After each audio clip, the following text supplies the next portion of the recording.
Hi everyone, hope you're doing well. So today we're gonna have a look into my Ableton session of my industrial techno live set. So if you haven't watched the two first video, I have a first video where I show you a little bit the behind the scene and the brainstorming and everything about how I create a live set for a gig in 2 weeks. And then last week I published a video of me performing live during 45 minutes on the channel. And today I'm gonna explain a little bit more in detail the Ableton session to give you maybe some tips and some ideas how you can build your own session as well for a live performance. So just a quick recall, the idea was to have a push tree in standalone, and then I will have a MIDI controller here that will control different parameters inside the push tree, and then I will have as well the push tree sending a clock to the DFAM. I will be able to use the DFAM to create some live percussion that goes back into the push tree, and then same with the Microfreak. I will have the push tree sequencing the Microfreak via Midi and the audio coming back in. So right now everything is plugged back to Ableton because it's easier to show you the session, but except the audio routing that is different because now I'm connected to my sound card and not to the push tree. Other than that, everything is the same. So let's have a look into Ableton. So this basically is my session. This is a template I made before to export all my tracks for my live set. So like this, I export my track accordingly to this template. Yeah, in the previous vlog, I talked about each track individually, what it was. I kept pretty much everything the same. So kit, hat, perk, sent in audio. So this is like printed audio. And then in terms of MIDI, I just have one track in MIDI, which will be usually the main lead or the main thing. So this way I have this instrument rack with the chain selector. So that means like it will automatically change the instrument depending on which track is playing. So for example, for this one I have this one, but for this one, I can just change the track.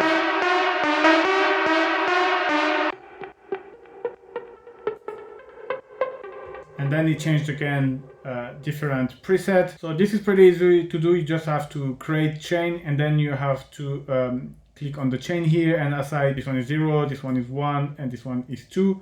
And then you map this to macro 1, and then you can automatically automate this per clip. So this way when you launch a clip, here you can see here it's number 2, so we know it's this one. But for example, for the other track here, it's gonna be track 0 for the first one. So like this is automatically changed the sound, and that allows me if I wanna improvise MIDI on top of it, if I wanna change the cutoff, stuff like that, I can do it. Then I will have the Microfreak track. So this is a track more for improvisation. I have nothing pre-sequenced. Everything is gonna be like me touching live. It can be SFX, it can be melodies.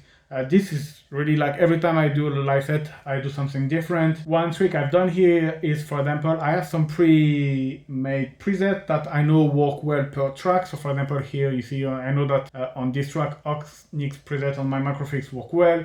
On this one, I know that the Tracy preset works well, and I have them here on the Microfreak, and I can change. But then after the sequencing, it's all improvised. Here you can see these are just like demi clip. There is no MIDI clip on it. Then I have a live drum track. So this is, for example, if I feel during the track it's missing some drums, it can be for transition or like to have an extra ride or driving effect, I can have some extra drum here. So I have some snare, close the hat, open hat, ride, and I can just sequence them live here. Then I have the DFAM track. So this is the audio track that's gonna take back the signal from the DFAM. I already got effect chain on it, made from before, and I know that that's working, that's mixed perfectly well with the rest of the track. And then I will have also two audio track, ambience and SFX. There is a lot of tracks that have some texture and ambience, and this is really great. I don't see them on the push. You can see the rectangle here is what's gonna appear on the push, because I rarely need to go to like sequence them. I usually, when I launch a scene, everything is launching in the same time. And then here I have something a little bit special. So this is one trick I've just created for this live set. I actually find pretty handy. For example, during the build-up, what can be great is to have a snare roll, and instead of having to program it all the time, it's very hard when you play live. You cannot do anything too much. You cannot have like my riser effect, my washout effect, playing with the cutoff, sequencing the snare roll. I cannot do all. I just have two hands. So I needed to find a way to create an automatic snare roll. And what I've done is I basically created this track. It's just a drum rack with a snare and a ride. What's happening here? They are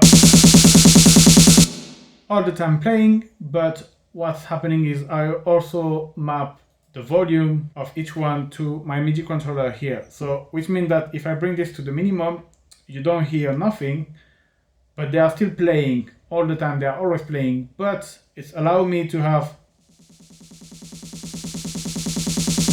a kind of a snare roll automatically. And same goes with the right. For example, I have a track and I feel it's missing some energy, or I want to add an extra energy, and I can just like add the groovy ride on top. And this is playing from the beginning, and you see I remove all of the stop clip. So no matter where I am in the live set, for example, if I'm here, I will still have my snare roll. Let me talk a little bit about what the controller does and how it's been mapped. So we have the first kick, which is quite different than the other. Actually, you can see like here, you're gonna have the kick, then the hat, then the perk, then the synth, then the lead one MIDI, then the DFAM, the ambience, and the live drum. And they pretty much have the same mapping except for the kick. So the kick, I will have a volume and the beat repeat. Then all the other tracks you will have always the same volume, low pass filter, bringing down the volume,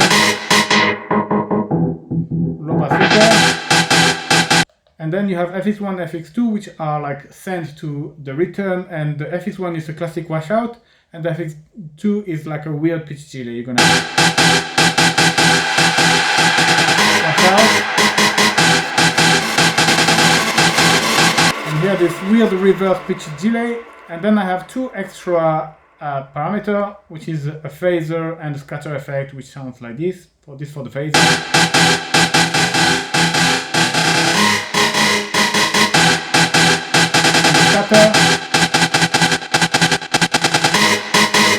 And this has been pretty easy, because if you check on my Synth audio, I created especially this rack that I've put it on pretty much every single track. You can see it's kind of a multi-tool rack where I will have a volume. So my volume here, my low pass filter here, which is an auto filter, and then a FX phaser here, and the FX scatter here, which is like staccato effect. And so I have this for almost each track, so that's pretty convenient.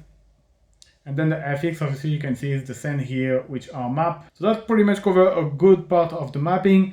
Then I just have the Microfreak reverb, volume, FX send as well, and delay. To be honest, I haven't used that much, because on the end the delay and the reverb I found it good, and the volume I was actually controlling straight away out from the master, from the Microfreak. And I have the same for the DFAM, where I have the reverb and the delay, but this again, actually I found the parameter I like with the delay and the reverb, so I kind of didn't really tweak it. And yeah, that's pretty much cover all the MIDI mapping. So now you have all of this mapping here, the 4 big macro and the button. So the button, most of them are like mute of each part. I could do it on the push, but yeah, this sometimes is better, because I have, when I'm doing the build up, sometimes it's better to have them straight away here, so you have both hands straight close to the same controller. And then the big knob are like my master effects. So if we go to our mix down here, you can see you have some effects, but you can see also we have a seg mix down. So sometimes I like to send my whole track to a return to create this washout effect. The reason why I like to send to a return and not on the track itself is because on the return you will have a long reverb tail, which is gonna help with the transition. So let me show you how it works.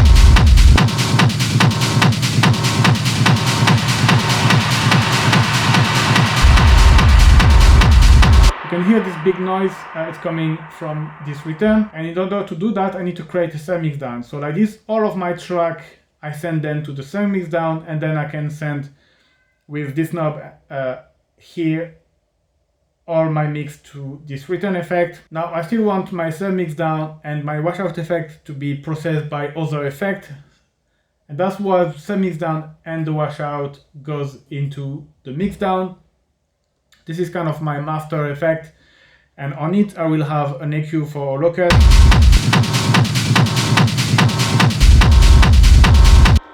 I will have my classic rather rack, which is like a washout effect, similar to the return, but this one obviously when you turn it off, you don't have the reverb tail and the delay, you have everything cut down, so it sounds like this.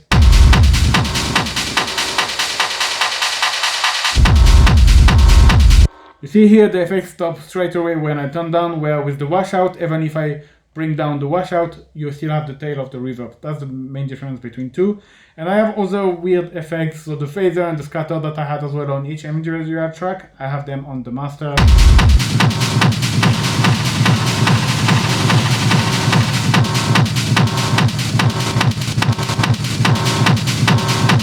So the scatter on the master was not actually that much of a great idea because I don't use it much, but the phaser, it's actually pretty good. And yeah, you can see all these effects, they are here. I can control them here, here, and the lockout. So now you might wonder why I haven't put this effect on the master actually.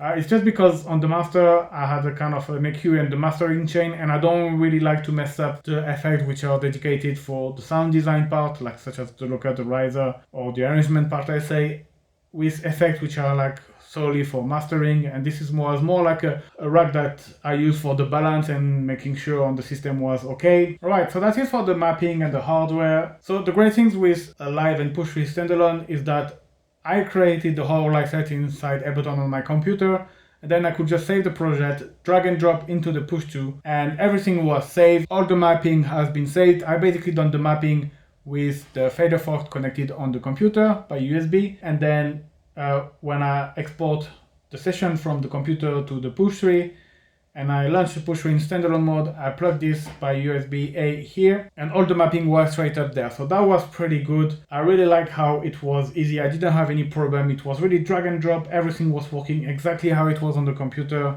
And yeah, then after it's just one track after the other. Here you can see I have like some BPM automation because some of the tracks have different BPM. I try to make a different color for each track, so this way I can see properly, especially on the push, each different track. And yeah, this is a great template because I can easily change the order of the track. I can easily add a new track in between, add a new scene. Hope you like this video. Hope you learn a few tricks, got some few ideas that you can implement in your own live set. Thank you very much for watching and see you soon. Bye bye.